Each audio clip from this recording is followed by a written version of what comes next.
Notes का question number जो 6 है फाइनल के लिए उसको कर दो F10। ठीक है, फाइनल का F10 डन। क्वेश्चन यानी कि F10 क्वेश्चन कह रहा है, ध्यान देना बात को, राज्य के नीति निर्देशक सिद्धांत क्या है। प्लीज इस वर्ड को ध्यान से समझना। ये जो राज्य के नीति निर्देशक सिद्धांत, अनिता और करीना आप लोग नए हो, ये शब्द के बारे में कुछ आइडिया है? विकास के लिए। ठीक है, मैं इसको और क्लियर करूंगा। पहले क्वेश्चन को समझाऊंगा। क्वेश्चन भले ही थोड़ा बड़ा हो जाए, लंबा हो जाए, पहले क्वेश्चन को समझना। क्वेश्चन कह रहा है, फिर से रिपीट कर रहा हूं कि राज्य के नीति निर्देशक सिद्धांत क्या है। राज्य के नीति निर्देशक सिद्धांत क्या है और इनका क्या लक्ष्य है, और इनका क्या लक्ष्य है। आप लोगों ने मौलिक अधिकार मेरे से सुना होगा, ठीक है। मौलिक अधिकारों के बारे में मैंने कहा कि भाई संविधान में लिखे गए हैं हमारे मौलिक अधिकार, और हम लोगों को हमारे मौलिक अधिकार पता भी है, डन। लेकिन मौलिक अधिकारों के अलावा, यहां पे बात को क्लियर करूंगा, मौलिक अधिकारों के अलावा राज्य के नीति निर्देशक सिद्धांत भी होते हैं, ठीक है। अब ये नीति निर्देशक सिद्धांत होते क्या है, आंसर पे आते थोड़ा सा पढ़कर। कह रहा आंसर, संविधान के भाग 4 में राज्य के नीति निर्देशक सिद्धांत निर्धारित किए गए। इसको अंडरलाइन भी कर लेना, 1 मार्क्स में पूछा जाता है कौन से भाग में। तो किस भाग में? संविधान के भाग 4 में। कह रहा है, ध्यान देना, स्वतंत्र भारत में, line word to word please, ये राज्य के नीति निर्देशक जो सिद्धांत है ना, इसमें का कोई भी क्वेश्चन पूछ सकता है अगर मैं कहूँ तो, बस इसमें समझना बहुत जरूरी है। कह रहे स्वतंत्र भारत में सभी नागरिकों में समानता लाने, स्वतंत्र भारत में सभी नागरिकों में समानता लाने और सबका कल्याण करने के लिए मौलिक अधिकारों के अलावा, ध्यान देना इस बात को, इस लाइन को, मौलिक अधिकारों के अलावा, मौलिक अधिकार तो हमारे पास हैं, लेकिन मौलिक अधिकारों के अलावा बहुत से नियमों की जरूरत थी, मौलिक अधिकार क्या है हमारे लिए? एक रक्षा कवच है हमारे लिए। कह सकता हूं ना मैं कि हमारे लिए मौलिक अधिकार क्या है? एक रक्षा कवच के रूप में हमारे अधिकार वर्णित हैं और सरकार किसी प्रकार से उन अधिकारों में हनन नहीं कर सकती, ठीक है, बस आपातकाल को छोड़कर, डन यहां तक। लेकिन इसके अलावा भी कुछ समाज की भलाई के लिए चाहिए था, जैसे कि करीना ने एक वर्ड यूज किया, विकास के लिए, समाज के विकास के लिए भी कुछ चाहिए था, मौलिक अधिकारों के अलावा। आगे देखो, आगे पॉइंट कह रहे हैं, राज्य की नीति निर्देशक तत्वों के तहत ऐसे ही नीतिगत निर्देश सरकारों को दिए गए हैं। नीतिगत निर्देश मैंने बोल रहा हूं मैं आप लोगों को कि फाइनल के लिए ये क्वेश्चन करो, मैं आप लोगों को निर्देश दे रहा हूं किसकी भलाई के लिए, ठीक है।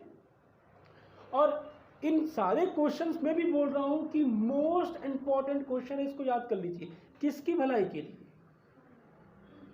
अब वही बात आ गई, मानना या ना मानना किसके हाथों में है? डन, मानना या ना मानना आप लोगों के हाथों में है। तो उसी तरीके से सरकार को नीति निर्देशक सिद्धांत के तहत कुछ विचार दिए जाते हैं, कि आप इन चीज़ों को लागू करवाओ। किसकी भलाई के लिए? जनता की भलाई के लिए। क्यों? क्योंकि मौलिक अधिकारों के अलावा उसकी भी जरूरत है। अब मैं यही थोड़ा सा लंबा कर रहा हूँ, पहले पूरा पैराग्राफ को पढ़ दूँ एक बार। कह रहा है कि राज्य की नीति निर्देशक तत्वों के तहत ऐसे ही नीतिगत निर्देश सरकारों को दिए गए हैं जिनको न्यायालय में चुनौती नहीं दी जा सकती। याद रखना, जिनको न्यायालय में चुनौती नहीं दी जा सकती, परंतु इन्हें लागू कराने के लिए सरकार से आग्रह किया जाता है। आग्रह, रिक्वेस्ट की जाती है, आग्रह किया जा सकता है। सरकार का ये दायित्व है कि जिस सीमा तक इन्हें लागू कर सकती है वो करे। समझ में? अब मैं इसको एक एग्जाम्पल के रूप में समझाऊं। रोजगार का अधिकार है हमारे पास, रोजगार का अधिकार है, रोजगार मिल रहा है, तो स्वच्छ वातावरण में रोजगार करने का अधिकार होना चाहिए कि नहीं होना चाहिए? होना चाहिए ना। तो सरकार से अगर इस बात का आग्रह किया जाए कि मजदूरों को, काम करने वाले व्यक्तियों के लिए वातावरण सुरक्षित होना चाहिए, इस प्रकार की आप पॉलिसी बनाओ, तो समाज के विकास के लिए काम हो रहा है। समाज के विकास के लिए सरकार से क्या किया जा रहा है? आग्रह किया जा रहा है। अब सरकार उसको मान भी सकती है या नहीं भी मान सकती, या कुछ उसके अंदर चेंजेस करके उसको पूरा कर सकती है। तो नीति निर्देशक सिद्धांत मौलिक अधिकारों के अलावा होते हैं। इनको सरकार से इनको लागू कराने के लिए सरकार से आग्रह किया जा सकता है। ठीक है, ज़्यादा क्लियर? लेकिन इनको लागू कराने के लिए आप न्यायालय में चुनौती नहीं दे सकते। एक होता है कि आप इस पर ध्यान दीजिए, सरकार से कहा गया कि आपको इस विषय के बारे में भी सोचना चाहिए, इसके ऊपर भी काम करना चाहिए। आप ये नहीं कह सकते कि आप ये काम करो ना तो मैं न्यायालय चला जाऊंगा, नहीं, ये कॉन्सेप्ट ही नहीं है। नीति निर्देशक सिद्धांत क्लियर हुआ? पक्का? आगे कुछ लाइन लिखी है कि नहीं, मैं भूल गया हूं। लक्ष्य, लक्ष्य है और लक्ष्य ज्यादा है। पहला लक्ष्य कह रहा है निर्देशक सिद्धांत। अब देखो, जितना मैंने एग्जाम्पल दिया और बोला है ना, वो सारी बातें इसके अंदर आई। कह रहा है निर्देशक सिद्धांत मार्गदर्शी सिद्धांत के समान है। मार्गदर्शी है, हाँ, मार्गदर्शी अगर देखा जाए तो सरकार को मार्ग दिखा रहे ना कि आपको ये काम करना चाहिए। तो फिर से रिपीट कर रहा हूं कि निर्देशक सिद्धांत मार्गदर्शी सिद्धांत के समान है, जो सरकार को ये बताते हैं कि उन्हें क्या करना है। यही बात बोल रहा हूं ना मैं आपसे। तो हम कह सकते हैं कि निर्देशक सिद्धांत क्या है? मार्गदर्शी। क्लियर? पक्का? चलो जी, दूसरा पॉइंट,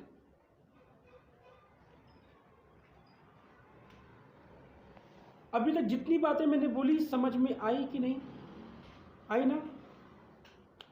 कह रहा है निर्देशक सिद्धांत राज्य के दायित्व निर्धारित करते हैं। राज्य के दायित्व निर्धारित करते हैं। ये दायित्व है निर्वाह योग्य मजदूरी, निर्वाह योग्य मजदूरी, काम करने की मानवीय परिस्थितियां। मैंने कहा ना, रोजगार का अधिकार है तो काम करने की परिस्थितियां अच्छी होनी चाहिए ना। बच्चों को शिक्षा, बच्चों को शिक्षा, 14 साल के बच्चों तक को निःशुल्क शिक्षा है कि नहीं? चाहे वो अमीर हो, गरीब हो, कोई भी हो, वो बच्चा शिक्षित होना चाहिए, उसको शिक्षा का अधिकार है। स्वच्छ वातावरण, स्वच्छ वातावरण और समान न्याय। अब हम दिल्ली में रहते हैं, एयर पोल्यूशन आप लोगों ने देखा ही हो, 150 तक है तो ठीक है, मगर 200, 300, 350, 400 तक को पार करता है तो हम क्या स्वच्छ वातावरण में रह रहे हैं? तो सरकार क्या लगाती है? फटकार लगाती है। सरकार क्या, न्यायालय किसको फटकार लगाती है? सरकार को। और इनकी रोकथाम के लिए विपक्षी दल तो है ही, नीति निर्देशक सिद्धांत के तहत भी हवाला दिया जाता है कि आपको ये इन चीजों पर ध्यान देना चाहिए। डन। लास्ट पॉइंट, क्वेश्चन ये लंबा हो गया, कितने मिनट की वीडियो होगी ये? 11 मिनट की। देखो अब तुम लोगों ने अब अगर समझ लिया होगा तो अच्छी बात, ना तो वीडियो देखोगी। ठीक, एक करीना ये तो वीडियो देखेगी और कोई नहीं। कह रहे निर्देशक सिद्धांतों में भारत को एक समाजसेवी अथवा कल्याणकारी राज्य घोषित किया गया है। फिर से रिपीट कर रहा हूं, निर्देशक सिद्धांतों में भारत को एक समाजसेवी अथवा कल्याणकारी राज्य घोषित किया गया। सर बढ़िया, राजी क्वेश्चन, हाँ ठीक है, डन। ये 3 पॉइंट अच्छे से समझा दिया। समझ में आया कि ठाकुर? अनीता समझ में आ रहा है ना? है गुड।